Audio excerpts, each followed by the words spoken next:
Flashback to the year 2020 with the Culture Soup It's another Podcast. Popin Podcast highlight. And this week we feature a podcast where tech, culture, and business collide. Please welcome podcast host and executive and business coach, L. Michelle Smith of the Culture Soup Podcast. Good morning. Hi, Alana. Girl, you do it all. I Great cannot to be wait here. to hear more about your podcast. Awesome. Now it is, what is the Culture Soup Podcast? Because it really seems like you cover everything. Well, absolutely. It is a business podcast, first of all. Okay. Primarily centered on entrepreneurship, but we take a lot of cues from the internet and we talk a lot about culture and tech. So it's a little bit different, and that's why we call it soup. I was going to ask, where did the soup come from? Or maybe you were eating some soup whenever you came up with the idea. You never Well, know. sort of. Kind of.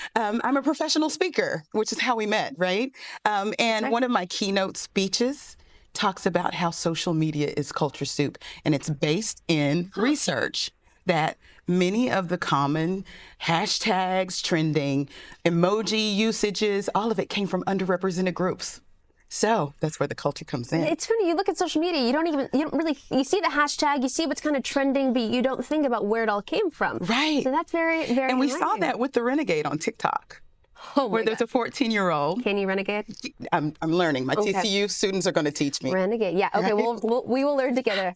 Yeah, something like that. But it's a thing, but there's Yeah. so much more Because to it. culture is driving everything that we see on the internet. And we tee up each conversation with a culture soup moment. There's so much opportunity for so much content. So how do you pick each episode and what you're going to focus on that? Okay, well, episode? the tag is L. Michelle Smith and Friends. So it's based on my value proposition, which is that I thrive at the intersection of tech, culture, and business.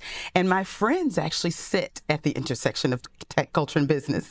So each one comes on and we tell a little bit about how we met, which is a little bit about my story. But when we tell their story, we get deeper into the tech and the business and the culture. Now share some of the guest lists that you've had on your show. I understand Absolutely. Rev Run was on your show just recently. Absolutely.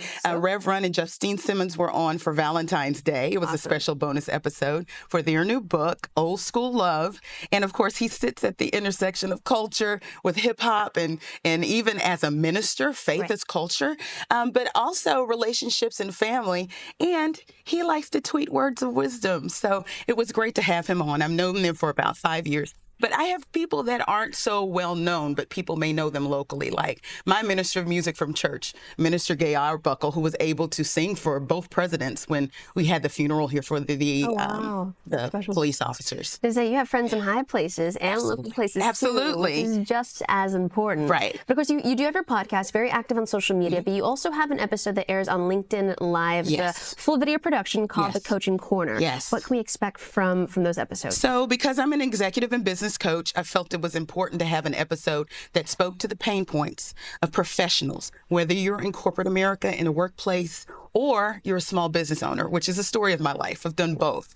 So we look at things that people want to talk about, how to be authentic at work when maybe you are different, right? As a person of color, how do you do that? We talk about resilience. We talk about executive presence, both online and off. And I come on like it's a television show and I pitch to a guest. There you go, right? And I pitch to a guest and we do the deep dive and we have a soup moment like we do on the audio podcast. Oh, that's incredible. That's why she's so comfortable here on GMT, of course. So you guys ready for this? I'm going to list off your resume here. You are a founder, an executive, and business coach, as we mentioned, a keynote speaker, an author, an adjunct professor, TCU. Go Frogs.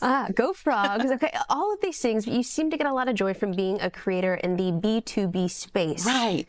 What is that and why is it so important? Okay, first of all, B2B is business to business.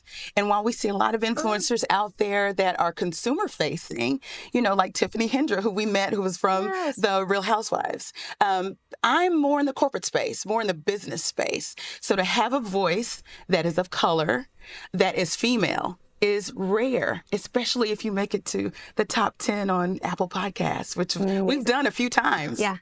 Congratulations on that. And that's what this entire series is about, is just highlighting that. If you didn't know about some amazing podcasters we hear, they're more than just podcasters. How can we hear your show? Well, you can go anywhere fine podcasts are heard. Prefer Apple Podcasts, Google Play, Spotify, iHeartRadio, you name it. Wherever. She's there. Y'all, she's there. Here's your next episode idea: how to be a keynote speaker. Oh, I love I've been asked many times to be, and this is for selfish reasons, been asked, and I don't feel very confident in that. So just a little idea. So Call it Rock the Platform. there you go. We'll talk later. You can listen to the Culture Soup podcast on everything we just mentioned. If you can get a podcast, I can guarantee she's going to be there.